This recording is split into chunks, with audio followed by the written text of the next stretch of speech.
What is trauma? How do you deal with situations and events that trigger traumatic emotions for you? How do you work through trauma in order to heal? That's what I'm talking about this week on Let's Talk About Mental Health, the weekly podcast full of practical advice for better mental health. So get comfortable and let's talk about mental health.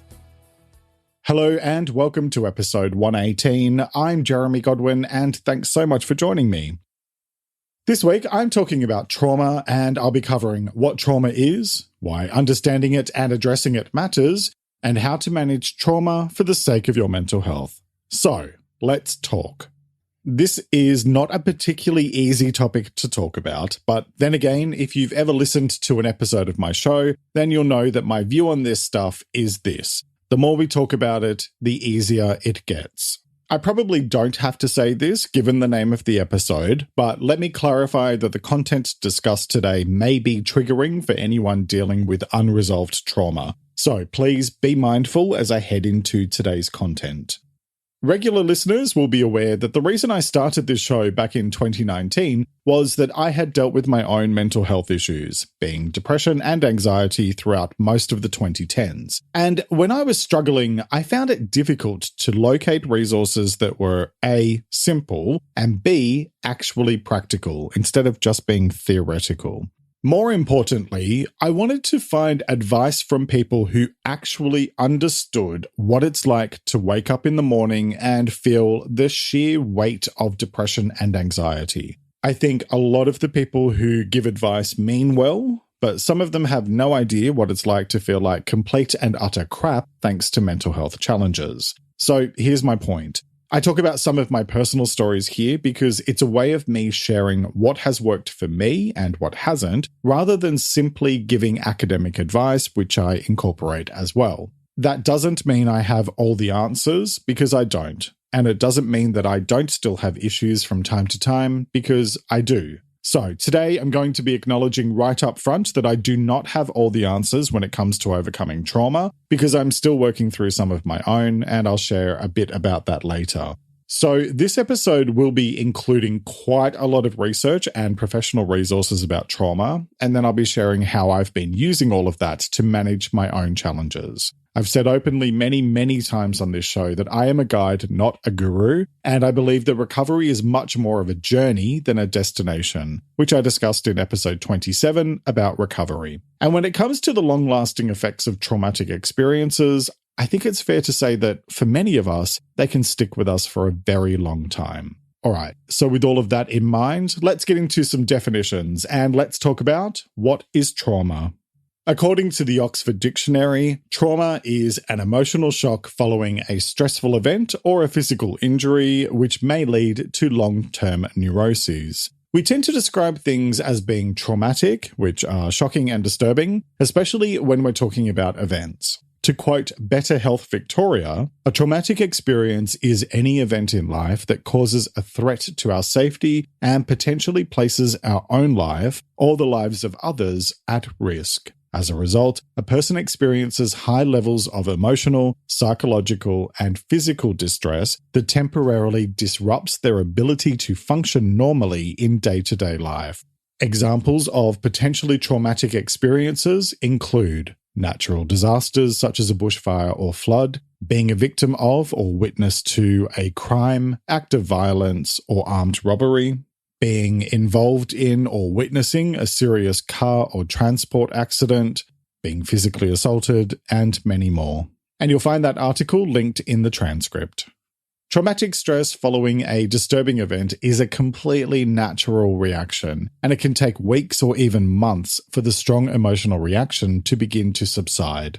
To quote Help Guide, you may feel intense shock, confusion, and fear, or feel numb or overwhelmed by a host of conflicting emotions, sometimes all at once. And these emotions aren't limited to the people who experienced the event. Round-the-clock news and social media coverage means that we're all bombarded with horrific images of tragedy, suffering, and loss almost the instant they occur anywhere in the world. Repeated exposure can overwhelm your nervous system and create traumatic stress just as if you experienced the event firsthand. And you'll find that article linked in the transcript, which is available for free at letstalkaboutmentalhealth.com.au/episodes. We are all living through one of the most traumatic events in recent human history, the global pandemic. Our lives have been turned upside down in countless ways, and throughout it all, we're expected to just get on with our lives as though nothing is wrong, while at the same time being bombarded with terrible news and repeated signs of just how challenging things are. I don't know what it's like elsewhere, but here in my little corner of Australia, we're still dealing with a wide range of product shortages in the supermarket, especially meat, for a couple of months now, and it's feeling like the early part of the pandemic when it felt a bit like the end of days. These kinds of events can trigger a near constant fight, flight, or freeze state where our instincts take over to keep us alert so we're ready for survival mode if we need it. Many people who have lived or currently live in abusive environments may find themselves constantly on edge and walking on eggshells so as to minimize the risk of setting off the abusive person. And I know this response from firsthand experience with my mother, but more on that in a minute. Let me quote again from that same Help Guide article so we can explore this in a bit more detail. Traumatic stress can shatter your sense of security, leaving you feeling helpless and vulnerable in a dangerous world. You may feel physically and emotionally drained, overcome with grief, or find it difficult to focus, sleep, or even control your temper. These are all normal responses to abnormal events. And again, that's linked in the transcript. Let's pick up on that last sentence. These are all normal responses to abnormal events. When it comes down to it, trauma is about the after effects of dealing with stuff out of the ordinary. For example, I was in a car accident when I was 18, and although I was fine, I was in the front passenger seat, and the car that slammed into us did so on that side, not too far in front of where I was sitting. At the time, I thought I was fine, but clearly I wasn't because I didn't end up getting my license until I was 32. I was okay to be a passenger in a car, but there was no way I could bring myself to drive, so I just didn't. It took working with an instructor who specialized in adult learner drivers who had dealt with vehicle-related trauma for me to finally overcome my fears of getting behind the wheel. This stuff doesn't just heal itself magically, I'm afraid. All things take time, effort, and perseverance. So, with that in mind, let's move into the next part of today's episode and let's talk about why understanding and addressing trauma matters. And it matters because you are not your trauma. You are not the things that have happened to you. You are what you do with the things that have happened to you. It's the reason why I started this podcast and why I do the work I do. I want to turn my traumatic experiences into something positive. I didn't want my history of depression and anxiety or the fact that I was bullied relentlessly all through high school and how much that had dented my self-confidence and self-worth well into adulthood, or the fact that I had horrible parents. I didn't want any of that to define me. I wanted to take control, and so that's a choice I make every single day. Some days better than others. Your trauma does not have to define you unless you let it. You get to decide on your story. You get to choose what happens next, and you get to choose to take back your own power. By way of example, let me share a story about some traumatic stuff I've been dealing with lately and my own choices to take back my power. November and December 2021 were fairly rough months for me. I've mentioned before that our cat, Igor, was quite sick. He's much better now, thank you to everyone who sent me lovely and supportive messages. But what I didn't share with you was that he almost died, and at the same time all that was happening, I was going through major issues with my mother. To recap, or for anyone who's new to my podcast, hello and welcome. My mother was physically and emotionally abusive to the point of terrorizing me as a teenager, and for many years I tried to maintain a relationship with her in spite of having an intense dislike of her, until eventually at the start of 2013, she decided to cut everyone off. At first, I was angry about it, but then over time, I came to be grateful that she did what I couldn't do. Over the next few years, other family members started speaking to her and trying to help her out as she developed dementia, but refused any kind of assistance. However, I chose to keep her out of my life until 2020. Our 17-year-old cat Pushka died at the start of the pandemic, and so between losing her and what was going on in the world, I developed more of a sense of forgiveness. And so in mid-2020, when my aunt asked me to speak with Mum, I was actually receptive to the idea and I agreed. For almost a year and a half, I made regular effort to talk with her by phone or video chat at the nursing home where she now lives, and I struggled with it, especially with seeing her. So I tried to keep her at emotional arm's length, which worked for a while, but it didn't last. By the second half of 2021, she was being nastier and more horrible than ever before, and I found myself becoming triggered. I had several times where I was fearful of getting in trouble with her, because that's when she used to beat the crap out of me, and I had to discuss it with my therapist several times. Not long after, I stopped calling and went into total avoidance mode. Between that and what was going on with Igor being sick and everything that was going on in the world, I just couldn't deal with it all, and I went into complete emotional shutdown. It took a lot of work to force me out of my shell again, and one of the decisions I had to make was whether or not I was going to continue allowing my mother into my life. After a lot of soul searching, I decided that I was done. At least I had tried, but it just wasn't a viable option to keep on banging my head against the wall when I knew in my heart that the 7.5 years I had been estranged from her had been absolutely essential in order to get my mental health and well-being back on track. So I made the judgment call that I was no longer going to be speaking to my mother, and I ended up telling my family of my decision a couple of days before Christmas. So yeah, that was a lot. Thankfully, they were all very understanding and supportive, and so I've spent the past few weeks since then making my peace with my choice, which has helped to level out a lot of the traumatized responses I was having to things. Here's my point in all of this. Trauma is one of those things that we can carry with us, and it can pop up when we least expect it, which is why we need to proactively work through it so that it doesn't control you. I mean, I talk about mental health for a living, and I'm certainly not immune to being bitten in the butt by my unaddressed trauma. So I can tell you from personal experience, it is definitely not true that time heals all wounds, like the old saying goes, because it just doesn't. Time helps, but it also requires effort and perseverance to proactively work through it all so that you can confront it, process it, and release it, or at least move forward from it. So how do you do all of that? How do you understand and address your trauma? Well, let's get into the how-to part of today's episode, and let's talk about how to manage trauma for the sake of your mental health.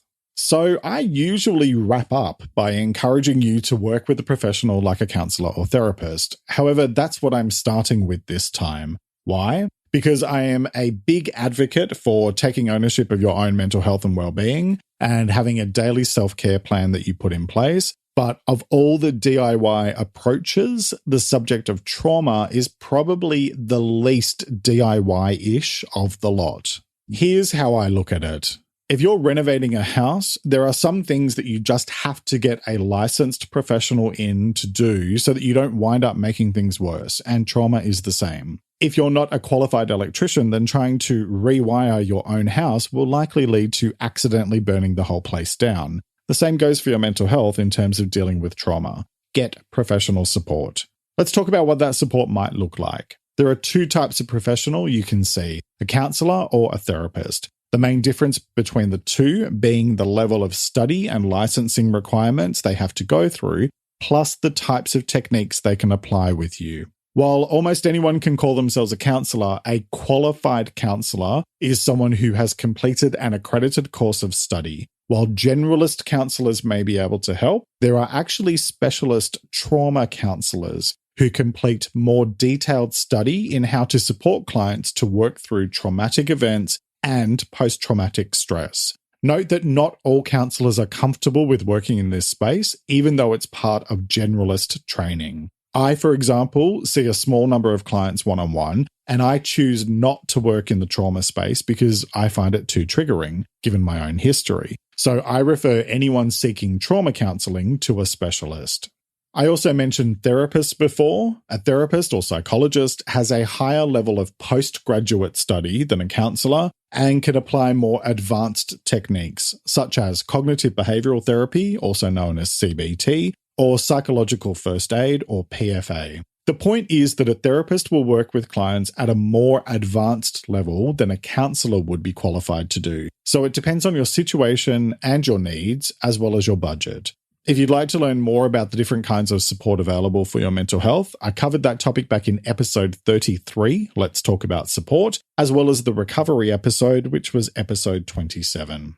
So the main thing I want to clarify here is this. If you're dealing with trauma, whether it's happening now or it's in your past, work with a professional rather than trying to fix it yourself or suppress it.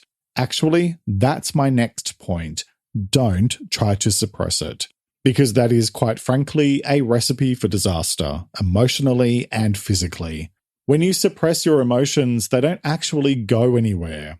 They're still there, bubbling away just beneath the surface. And that can have far-reaching effects over time in terms of pretty much every aspect of your life. Your self-confidence, your emotional well-being, your mood, your temper, your physical health, as well as your relationships at home and at work. I've had a few instances in the past, especially before my breakdown in 2011, where I was pushing my feelings down and trying to manage them by self-medicating with food and alcohol. And as a result, I wound up with some sort of physical symptoms that were stress-related. I had my entire face swell up with hives a couple of times because I hadn't dealt with serious issues. And I had a massive amount of stomach issues because I was trying to pretend I was okay when I just wasn't. Even if you're not ready to speak to a counselor or therapist yet, at the very least, go and talk to your doctor and tell them everything that's been going on so you can get some professional support to manage the physical and mental symptoms of whatever you're dealing with. Okay, so my next point is face your feelings. And for this one, I'm going to quote from an article about traumatic stress by the American Psychological Association, or APA, which you'll find linked in the transcript. The quote is, "It's normal to want to avoid thinking about a traumatic event, but not leaving the house, sleeping all the time, isolating yourself from loved ones, and using substances to escape reminders are not healthy ways to cope over time. Though avoidance is normal, too much of it can prolong your stress and keep you from healing. Gradually, try to ease back into a normal routine. Support from loved ones or a mental health professional can help a lot as you get back in the groove." All right, so my next point is let it out to get it out. Because when you keep your emotions trapped inside, they tend to fester and grow, and the only fester I'm a fan of is the one from the Addams Family. Although I'm obviously a fan of recycled jokes because I've definitely used that one before. Talk with a close friend or family member, or at work, talk with a trusted colleague or manager. Or if you're not ready to talk with someone, then grab a notebook or journal and write your feelings out. The more you express, the more you begin to let those emotions flow so that you can make sense of what has happened and how you feel about it. Okay, next, know your triggers. Because as you're working through everything, there might be things that happen or thoughts that go through your mind which can cause strong negative emotions to resurface. And this is one of the main reasons why it's important to work with a professional. Post-traumatic stress disorder, or PTSD, can have long-term adverse effects on your well-being if left undiagnosed or untreated. Be aware of what situations or relationships you might find challenging, and consider how you can minimize them or how you can deal with them if and when you feel triggered. I talked about triggers back in episode 91, so that's worth checking out in addition to getting into the root of whatever is going on, something I explored in episode 7 about baggage. All right, next, be kind to yourself. Because trauma is, well, it's traumatic. Since it will take time, effort, and perseverance to heal, be kind to yourself along the way. And more importantly, be patient. Rome really wasn't built in a day. Another way to be kind to yourself is with my next point, which is make choices that are in your best interests. Look, not all coping mechanisms are created equal. Some are healthy, others are unhealthy, and then there are the ones that walk a fine line between the two. For example, using alcohol as a coping mechanism. Some people are completely fine with the odd glass, whereas others, like me, just don't know how to do moderation. Rather than being like Kenny Loggins from the 80s and taking a highway to the danger zone, make healthy choices and know the difference between the odd treat versus something you're becoming reliant on. And when it comes to healthy choices, they can involve needing to decide to reduce your contact with certain people or situations or remove them from your life completely. Whatever you need to do is up to you. Be kind, but also be assertive, something I covered in episode 45 about assertiveness. So now I want to share some advice from the Australian Psychological Society on looking after yourself after a traumatic event or situation, and this is linked in the transcript. A few things to consider doing are: recognize that you have been through a distressing experience and give yourself permission to experience some reaction to it. Don't be angry with yourself for being upset. Remind yourself that you are not abnormal and that you can and are coping. Avoid overuse of alcohol or other drugs to cope. Avoid making any major decisions or life changes. Do not try to block out thoughts of what happened. Gradually confronting these thoughts will assist you in coming to terms with the traumatic experience. Share your experiences with others when opportunities arise. This may feel uncomfortable at times, but talking to people you trust rather than bottling up your feelings is helpful in dealing with trauma. Try to maintain a normal routine. Keep busy and structure your day. Remember that regular exercise is important, but do allow yourself time to rest if you are tired. Do not unnecessarily avoid certain activities or places. Let your friends and family know your needs. Help them to help you by letting them know when you are tired, need time out, or need a chance to talk or just be with someone. Make time to practice relaxation. Use a formal technique such as progressive muscle relaxation, or just make time to absorb yourself in a relaxing activity, such as gardening or listening to music. This will help your body and mind to readjust. If the trauma stirs up memories or feelings from an unrelated past event, try not to let the memories all blur together. Keep the memories separate and deal with them separately. Express your feelings as they arise. Discuss them with someone else or write them down in a diary. Expressing feelings often helps the healing process. Because when it comes to trauma and mental health, what it all boils down to is this: you are not defined by the traumatic things you've experienced. You are defined by how you work through them so you can make your peace with it and move forward. Your experiences will shape you and your life, regardless of whether or not you confront them, process them, and release them. Instead of letting them control you, choose to take them and turn them into something that helps you to grow. Because even from terrible circumstances, good things can blossom. The choice is yours, as it is with all things related to your well-being. So, what choice will you make today? Each week I like to finish up by sharing a quote about the week's topic, and I encourage you to take a few moments to really reflect on it and consider what it means to you. This week's quote is by an unknown author, and it is: "The stars are constantly shining, but often we do not see them until the dark hours." Let me repeat that. The stars are constantly shining, but often we do not see them until the dark hours. All right, that's nearly it for this week. Next week, I'll be talking about opportunity. One of the underlying themes of this week's episode is about the adverse effects of traumatic experiences. And I wanted to take that and turn it into a positive by exploring how it's possible to triumph over adversity by seeking the opportunities that challenging situations provide us. Life will inevitably present you with difficult times and tough circumstances, yet even from the darkest of days, there is still opportunity to be discovered and created so that you can grow and be the very best version of yourself possible. So next time, I'll be talking about what opportunity is, why focusing on opportunity matters, and how to identify and create opportunities in your life. I hope you'll join me for that episode, which will be released on Sunday, the 20th of February, 2022. And catch my latest YouTube video on Wednesday over on my Better Mental Health channel.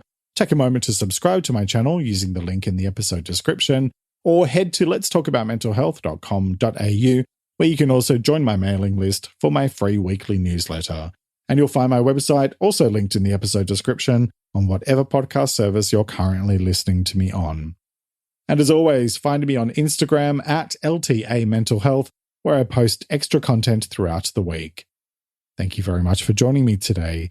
Look after yourself and make a conscious effort to share positivity and kindness out into the world, because you get back what you put out. Take care and talk to you next time. Let's Talk About Mental Health is proudly produced by Reconnaissance Media, helping you find meaning and gratitude. For more information, visit reconnaissancemedia.com.